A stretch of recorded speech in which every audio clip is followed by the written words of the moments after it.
oduu ammi jalqaba irra oduulee waa'ee rahmata rahmaaniin eegalla kadhannaa salaata istisqaa kaleessa hawaasaa fi ulamaa'ota hooggantoota biyyattii suudii keessatti gaggeeffame rabbiin qeebaluudhaan guyyaa arrantanaa madiinaa nabii alayhi salaatu wassalaami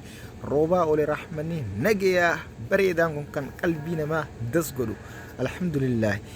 Kana wal qabatee ammas Gaazaa keessa uummata Falastaayiniif roobni bareedaan roobee jira garuu haalli uummata Gaazaa keessa jiru sharaa fi akkasuma jechuudha sharaa qayootii fakkaatu keessa jiranii hedduun isaaniitis rooba kanarraa hedduu na'uu isaaniitti agarsiisan garuu rahmaan hedduu nama gammachiisa baga jechuudha rabbi roobee fi itti dabaluun ammaas kadhannaa guyyaa rantanaa naannoo jechuudha rooba barbaadaaf rooba magaalaa jechuudha yookaan biyya Carqornaa jettu keessatti jechuudha hawaasni Carqornaa guyyaa rantanaa kadhannaa roobaatiif salaata istisqaa salaatuudhaan kadhachaa oole rabbi haa roobuuf rahmanni kuni qalbii das godha biyyoonni gurguddaan gartee lafarraa bishaan baafachuudhaan jiraatu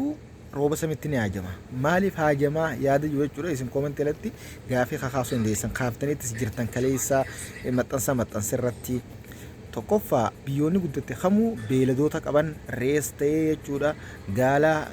loonii fi akkasuma wanta qabanii jechuudha kanneen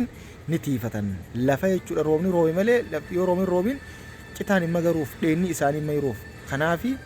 barbaachisa itti dabaluun ammaasis qalbii namaatu das godha gisee inni duumessi deddeemee kana roobu kana qalbiin namaa xiqqaa fi guddaan itti gammaddi kanaaf roobni biyyoota miskiina yookaan biyya dandeettii bishaan baafachuu lafa baafachuu hin qabne qofaan barbaachisu jechuudha san garuu caalatti barbaachisuus garuu biyyoota hunda barbaachisaa jechuudha biyyoonni hundi qalbiin itti dasgetti beeladoota irra dheechifatan rooba bishaan lafarra baafataniin bishaan jechuudha dheeda kana magarsiisuu hin dandeenye magarsiisanii sanga tokko kan firii dhaaban malee hunda jechuudha mukkeen garagaraa kan rabbiin lafarraa baasu kana magarsiisuu hin dandeenye jechuudha kanaaf kun hundi barbaachisaadha. Biyya dheebuu jechuudha kaf godhaa jirtu hunda rabbi haa roobuuf biyya teenya keessatti koomenta kata yaada namoota garii kan ka'ee jira biyyoota jiddugalaa kanaaf yookaan biyyoota rawaatiif kadhannaa taruma takka rabbiin qeebalaa fi teenya kan waggaa dheeraa kadhannee maaliif nu qeebaluu dhabe amma kanaatu gufuu ta'e jechuudha uummata keenyatti maaliif tokkoffaa gizee kadhataniis akkaataan kadhannaatu imaana guutuu fi miyaa wajjin wal dhaba ammas erga kadhatanii maaliif dafee nu gadi hin deebine jaaniiti ifuma gufuu ta'anii jechuudha kadhaa isaanitti kadhataniiti maaliif nun qeebalamin jaanii gufuutti ta'an dhaqanii dura ba'an kadhaa ol deemu jirtu kun ta'uun qabu namni jechuudha imaanaan niyaadhaan naaf roobaadhaas itti amantee kadhattaa jechuudha akkaataa ammaas itti salaata istisqaa salaatanis aduu keessa dhumnaa warrayyuu jira jechuudha kana ulamaan teenya eessii irratti hanga uummanni aduu keessa dhumu rooba barbaanna jee rooba keessa barbaaduuf aduu keessa dhumuun dirqamaa miti salaata istisqaa aduu keessa baasee salaatu miti owwaaniif dubdee mana salaatu dandeessa akka biyyattitti immoo biyyi teenya qaamni mootummaatillee gabbee waliin rooba kadhachuu baatu ulamaa'iin ammoo jechuudha gabbaatee hawaasa kana gabbaaftee salaachiftee kadhachuu qabdi jechuudha biyyi teenya akka walii galattu rooba kadhachuun ulamaa'onni magaalota keessaa rakkoo hawaasaa kana hubatanii kadhachuutti hin jiran jechuudha hojii salaataan jiran salaata fardii malee kanaaf kan akkasitti hubadhaan isin jaalatoomaa oduulee yoo isin dheeratte gaa hifachuu dandeessanii gara oduulee biraattiin isin dabarsaa jechuudha guyyaa arraantanaa jijjiga magaalaa guddittii naannoo Soomaalii akka taatuuf karoorri qabamee galma ga'ee jira jedhe pirezidaantiin naannoo Soomaalii jijjigaa Mustafeen haasaa arraantana koriidarii jechuudha ABC suna akkasuma riqicha ammayyaawaa jijjiga keessatti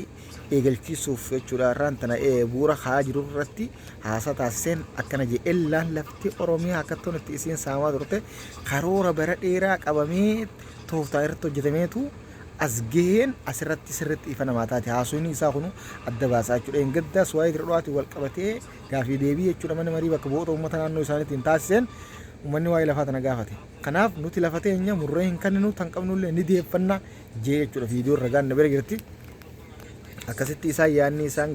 mojoo gadii yookaan awaashi gadii sun qalbii isaanii keessatti tooftaan akka deeffataa jiranis agaranii jiran keenya kun ajandaan isaanii guyyaa tokko guyyaa lama akkasuma hayyee karaa oduulee guutuutti isin dabarsan tanaannoo tun dhimma abboota qabdi anis noo biraan ga'uudha malee waan biraatii miti gara oduulee guutuutti yoo isin dabarsu Dr. Abiyyiin guyyaa arraantanaa gara fuula Facebook isaatiin zaata akka dura amma maxxanseeni Itiyoon jechuudha bara 2027 konferensii addunyaa guddoo asitti qopheessuudhaaf galata onnirraa maddi kan jaalalaatu natti dhagema irra deebiin galatoonfadhaa jechuudhaan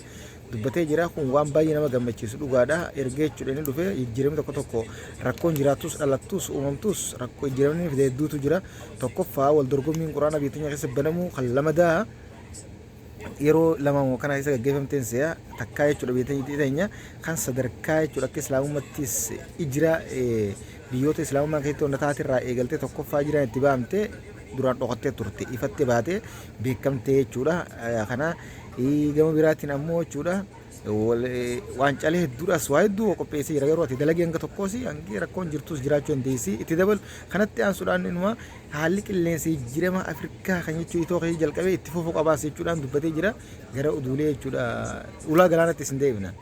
ministeerri dhimma alaa jechuudha Itiyoo Xiimotewos akka jechuudha irraan tana dubbateetti ibsa miidiyaa kanneeni waa'ee dhimma ulaa galaanaatii fi Eertiraa irratti Eertiraan lafa Itiyoo hedduu to'attee jirti. Kana ammoo walabuu mammaletti jechuudhaanis haa'uudhaan akkasuma ammoo qaamni ammaan tana jechuudha tarkaanfii fudhachaati jiraas jechuudhaan dubbatee jira. Eertiraan illaan lafa Itiyoo hedduu saamtee harkaa qabdi ammoo kanaaf jechuudha. Waa'ee kanarratti hedduu taasisee jira ammoo Eertiraan faallaasanii galaana keenya qabachaa jirti gara addunyaatti lallabachaa jirti. Akkasii kanaafis gaajjannoo fi tarkaanfii isaanii walumaan jala buune kan laallu taa'ee jechuudha isinuu biraan ga'e oduu akkuma jirtu isin biraan ga'e garuu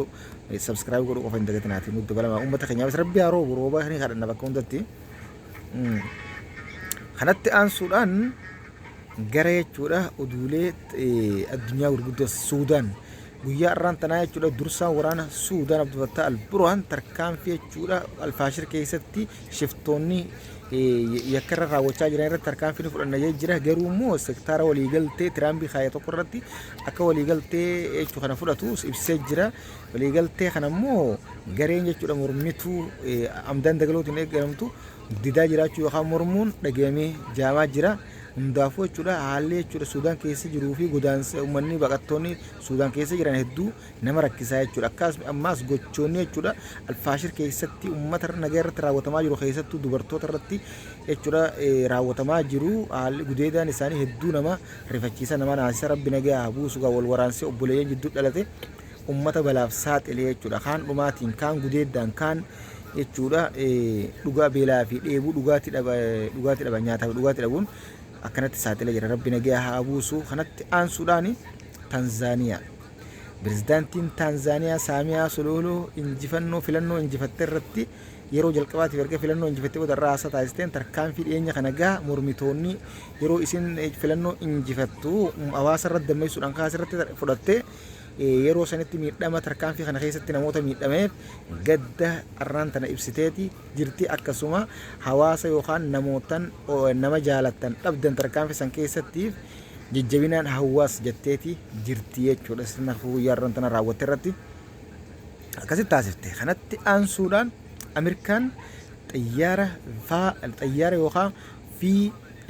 tuqaa jechuudha 35 xayyaarota hedduu gara jechuudha Suudii Arabiyaatti gurguru waliigaltee gootee akka Ziniyoorkii gabaasetti jechuudha miidiyaan Ziniyoorkii gabaasetti yaaddoo qabaachuu ibsanii jiran garuu Tiraambii waliigaltee kana raawwatuus isaan ammoo naasuu qaban ibsanii jiranii maaliif akka ta'e ofiin gallee biyyattii tun guddattee booda jechuudha Chaayinaa wajjinis xiqqoo waliigaltee hariirummaa cimsaa jirti waan ta'eef kana hunda bitattee boodanuu hariiroota nyanii hutti waan jiru takka waan qabaniif xinxaltoonni jechuudha yaaddoo qabu miidiyaan kun gabaaseeti jira rabbi nagaa godhu kanatti aansuudhaan Chaayinaan Tiraambii homatee jira kana erga dhiyeenya kana Tiraambii jechuudha Taayiwaan wajjin isin dhaabbanna jechuudhaan gargaarsa Taayiwaaniif ni erga jee akka jechuudha in ergineef yookaan yaada inni Tiraambii kaase kana irratti hedduu homatee jira jechuudha mootummaa Chaayinaa kanatti aansuudhaan Turkiin doonii jechuudha toonii 800 doonii tokko irratti fe'uudhaan meeshaa uffata nyaataa fi dhugaatii gara Gaazaa erguudhaan uummata Gaazaatiin simannaan dhoowwan bireedaan taasifameefii jira. Waaw nama gammachiisa gargaarsa karaa hundaan itti fufuu qaba ammaas jaarmeenii Gaazaattis bakka duraanii deebi'ee jechuudha misoomansi akka jabaatu addunyaanis hundi itti jirti jechuudha tarkaanfii fudhachaa jirti. Kanatti aansuudhaan Tiraambii chaanaala BBC kakasase mana murtiitti jechuudha dhiyeessuun editingii fi waan garagaraatti jechuudha akkan taanetti godhaa jira waan ta'eef cufuu yookaan doolaara miliyoona takka naa kannoo jechuudhaan maallaqa gaafatee jira. Abbaan qabeenyaa guddaa mujaarsi kun maallaqa fedhaa qaba. Maaliif akka jechuudha akkana maallaqa fedhu hanga amma naa galuudha diddee jechuudha. Kanaaf hundaafuu gaa chaanaalli kun cufamuu fi maallaqa sana adaba kana raawwachuu hanga jala buunes ni gabaabnu ta'a kan filataa gaa filannoon dhaabbatee jechuudha abbaa yookaan hundeessaa dhaabbata BBC ilaallata jechuudha wanti immoo oduulee akkuma addunyaatti dhuftee isin biraan geenya jechuudha kanatti aansuudhaan Iiraan waaw eegdonni waraana warraaqsa Iiraan doonii boba'aa fe'attee gara Dubaay deemaa jirtu guyyaa irraan tanaa to'atte kanaanis jechuudha yaani osoo jechuudha meeshaan kun boba'aa fi kan Dubaay deemu ta'uu osoo hin hubatini qabuu erga raawwatte eega jechuu qabdeen booda hubattee ammaan tanaaf garuu jechuudha sakatteen godhaa jirti ijaamee jira kanaaf jechuudha boba'aa ta'uu garuu beektee jirti waan ta'eef egaa wal dhabdeen hin jirtu waan ta'eef isiin irra guddaa beektee Israa'eel tana firraa eegdee waan ta'eef to'attee booda gallakkisuun isii waan afaan qabne akka gallakkiftus gaa akeekkachiisaa jirti yaani akkas oduulee biraa isinitti dabala oduuleen arraaba qaban kana fakkaata. Kanatti aansuudhaan ammoo jechuudha biyyoonni akka Itaalii jechuudha Itilii akka jechuudha Gaazaa ituban dubbataa jiranii ammas waraanni jechuudha Yukireeniif Raashiyaa itti fufeeti jira. Raashiyaan guyyaa arraan tanaa Yukireeniin jaabar xayyaara samiirratti kan Raashiyaa dhowwuu kuffiftee jirti jaanii jira. Akka gabaasan jechuudha fiidiyoon agarsiisutti itti dabaluun lolli Afgaanistaan fi Paakistaan gidduutti sulullee jabaatee itti fufeeti jira. Meeshaa waraanaa kaleessa Paakistaan jechuudha guddaa gara daangaa isitti feetee jirti. Afgaanistaanii fi Paakistaan yeroo dheeraadhaaf loliin gaggeessaa turte. Erga mootummaan Paakistaan Imraan Khaan aangoo qabatee nageenyi bu'ee ture waggaa sadeen inni bulchee sanboota gaa tooftaa shira xaxameen Imraan Khaan jechuun aangoo irraa bu'uun maneedha gale. Akkuma Mandeellaa fi jaaruma kanatti jechuudha yeroo amma aangoo qabachuu baatu isaas gaa shiraan inni dhaabuusanii bahee waan ta'eef akkasitti isin dabbisuu barbaade wal akka jechuudha wal fakkaattuun isin ibsa. Amma Imraan Khaan dhaala jira eegas immoo lolli aarumatti deebi'ee jechuudha. Kanaanis uummata Afgaanistaan fi Paakistaan gaa obboleeyyanii silaa wal dhabdeen isaanii hin maltu rabbi nagaa buusu jenna.